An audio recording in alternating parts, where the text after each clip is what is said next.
High guys, welcome back to my vlog. So ತುಂಬ ದಿನ ಆಗಿತ್ತು ವ್ಲಾಗ್ ಮಾಡಿ, ಇವತ್ತು ಮಾಡ್ತಿದ್ದೀನಿ. ಸೊ ಫಸ್ಟ್ ಆಫ್ ಆಲ್ ಎಲ್ಲರಿಗೂ ಹ್ಯಾಪಿ ಶಿವರಾತ್ರಿ. ಇವತ್ತಿನ ವ್ಲಾಗ್ ಏನು ಅಂತ ನಿಮಗೆ ಗೊತ್ತಾಗಿರುತ್ತೆ. ಶಿವರಾತ್ರಿ ಹಬ್ಬದ ವ್ಲಾಗು ನಮ್ಮ ಮನೇಲಿ ಯಾವ ಥರ ಮಾಡ್ತೀವಿ ಅಂತ. ಆ್ಯಕ್ಚುಲಿ ಅಷ್ಟೊಂದೇನು ಗ್ರ್ಯಾಂಡಾಗಿ ಮಾಡಲ್ಲ. ನಮ್ಮ ಮನೇಲಿ ಮಾಡೋದು ವರಮಹಾಲಕ್ಷ್ಮಿ ಹಬ್ಬ ಒಂದೇ ಗ್ರ್ಯಾಂಡಾಗಿ ಅಂದರೆ, ಇನ್ನು ಅದು ಬಿಟ್ಟರೆ ಮಾಮೂಲಿ ಸಿಂಪಲ್ ಪೂಜೆ ಎಲ್ಲ ಮಾಡ್ತೀವಿ. ಸೊ ಅದಕ್ಕೆ ಇವತ್ತು ಏನೇನೆಲ್ಲ ಪ್ರಿಪ್ರೇಷನ್ ಮಾಡ್ಕೊತಿದ್ದೀನಿ ಅಂತ ಅಂದ್ಬಿಟ್ಟು ತೋರಿಸ್ತೀನಿ. ಸೊ ಎಸ್, ದೇವ್ರ ಮನೆಯೆಲ್ಲ ರೆಡಿ ಮಾಡಿದ್ದೀನಿ. ಹಾಗೆ ದೇವ್ರ ಸಾಮಾನು ಕೂಡ ಎಲ್ಲ ರೆಡಿಯಾಗಿದೆ. ಸಂಕ್ರಾಂತಿ ಹಬ್ಬದಲ್ಲಿ ಒಬ್ಬಟ್ಟು ಮಾಡಿದ್ದೆ, ಅದ್ರ ರೆಸಿಪಿ ಫುಲ್ ಡೀಟೇಲಾಗಿ ಹಾಕಿರಲಿಲ್ಲ. ಒಬ್ಬಟ್ಟಿಗೆಲ್ಲ ರೆಡಿ ಮಾಡಿ ಇಟ್ಬಿಟ್ಟು ನೆಕ್ಸ್ಟ್ ಏನಿದೆ ಅಂತ ತೋರಿಸ್ತೀನಿ. ಓಕೆ, ಈ ಥರ ಎಲ್ಲ ಸ್ಮ್ಯಾಶ್ ಮಾಡ್ಕೊಳ್ಳಿ. ಸ್ವೀಟ್ ಪೊಟಾಟೋನ ಬೇಯಿಸ್ಬಿಟ್ಟು ಹಿಂಗೆ ಸ್ಮ್ಯಾಶ್ ಮಾಡ್ಕೋಬೇಕು.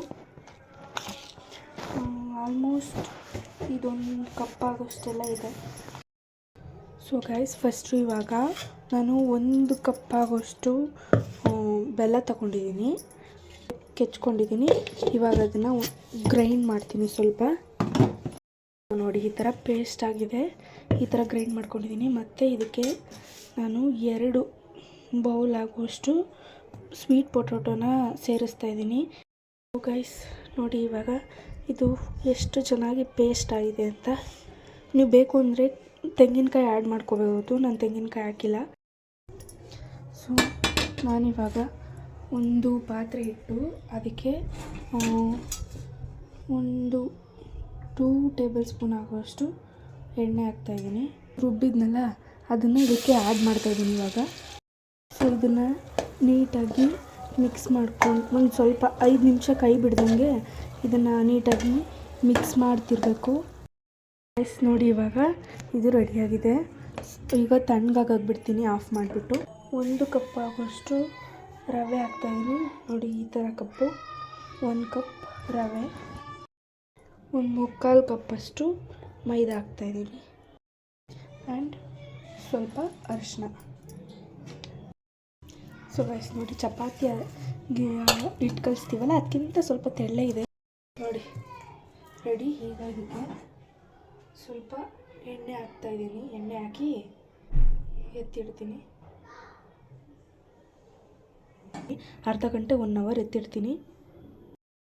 ಸೊ ಗೈಸ್, ಒಬ್ಬಟ್ಟಿಗೆಲ್ಲ ರೆಡಿ ಮಾಡಿ ಇಟ್ಟು ಬಂದಿದ್ದೀನಿ. ಸೊ ಅದು ಸ್ವಲ್ಪ ಟೈಮ್ ಬೇಕಲ್ವ ಮ್ಯಾರಿನೇಟ್ ಆಗೋಕ್ಕೆ. ಅಲ್ಲಿ ತನಕ ದೇವ್ರ ಮನೆ ಎಲ್ಲ ರೆಡಿ ಮಾಡ್ಕೋಬೇಕು. ಫುಲ್ ಒರೆಸೆಲ್ಲ ಆಗಿದೆ. ದೇವ್ರ ಸಾಮಾನು ಕೂಡ ತೊಳೆದಿದ್ದೀನಿ.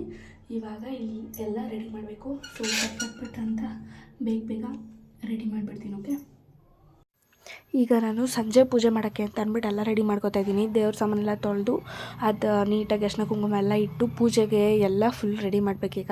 ಒಂದು ½ ಅನ್ ಅವರ್ ಹಿಡಿತೆಲ್ಲ ನೀಟಾಗಿ ನಾನೇ ರೆಡಿ ಮಾಡೋಷ್ಟರಲ್ಲಿ. ಇದಾದಮೇಲೆ ನಾನು ರೆಡಿ ಬೇರೆ ಆಗಬೇಕು. ಇನ್ನೂ ಸ್ವಲ್ಪ ಫೋಟೋಸ್ ತೊಗೊಂಡು ವೀಡಿಯೋಸ್ ಮಾಡಬೇಕಲ್ಲ. ಸೊ ಅದಕ್ಕೆ ಮಾರ್ನಿಂಗೇ ಮಾಡಬೇಕಿತ್ತು, ಬಟ್ ಸ್ವಲ್ಪ ಲೇಟ್ ಆಯಿತು. ಮನೆ ಕೆಲಸ ಎಲ್ಲ ಮಾಡ್ತಾ ಇದು ಲೇಟ್ ಆಗೋಯಿತು. ಸೊ ಅದಕ್ಕೆ ಇವಾಗ ಎಲ್ಲ ರೆಡಿ ಮಾಡಿಬಿಟ್ಟು ನಾನು ಹೋಗಿ ನನ್ನ ತಂಗಿ ಬರೋಷ್ಟರಲ್ಲಿ ರೆಡಿ ಆಗಬೇಕು, ಫೋಟೋಸ್ ತೊಗೋಬೇಕಲ್ಲ. ಸೊ ಅದಕ್ಕೆ ರೆಡಿ ಆಗಿ ಆಗಲೇ ಫೋಟೋ ಎಲ್ಲ ತೊಗೊಂಡು ರೀಲ್ಸ್ ಎಲ್ಲ ಮಾಡಾಯಿತು ನಾನು. ಸೊ ಈಗ ಡ್ರೆಸ್ ಚೇಂಜ್ ಮಾಡೋಕ್ಕೆ ಹೋಗ್ತಿದ್ದೀನಿ. ಇಷ್ಟೇ ನಾನು ರೆಡಿ ಆಗೋದು. ರೆಡಿ ಆಗೋಕ್ಕೆ ತಂದು ಎಲ್ಲ ಹೆಂಗೆ ಗುಡ್ಡ ಹಾಕಿದ್ದೀನಿ, ಈಗ ಇವೆಲ್ಲ ಎತ್ಕೊಂಡು ಹೋಗಬೇಕು. ಗೈಸ್, ಡ್ರೆಸ್ ಚೇಂಜ್ ಮಾಡಿದೆ.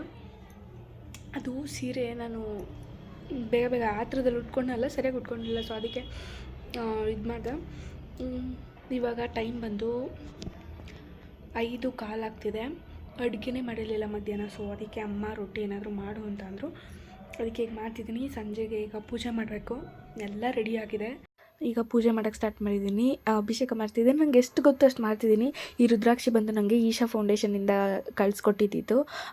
2 ಇಯರ್ಸ್ ಬ್ಯಾಕ್ ಇದು ನಂಗೆ ಸಿಕ್ಕಿದ್ದು. ದಟ್ಸ್ ಒಂಥರ ಎಮೋಷನ್ ನನಗೆ. ಸೊ ನೋಡಿ, ಈಗ ಪೂಜೆ ಎಲ್ಲ ಆಗಿದೆ. ಆ್ಯಂಡ್ ಒಬ್ಬಟ್ಟು ಕೂಡ ತಟ್ಟಿದ್ದೀನಿ. ವಿಡಿಯೋ ಮಾಡಿಲ್ಲ.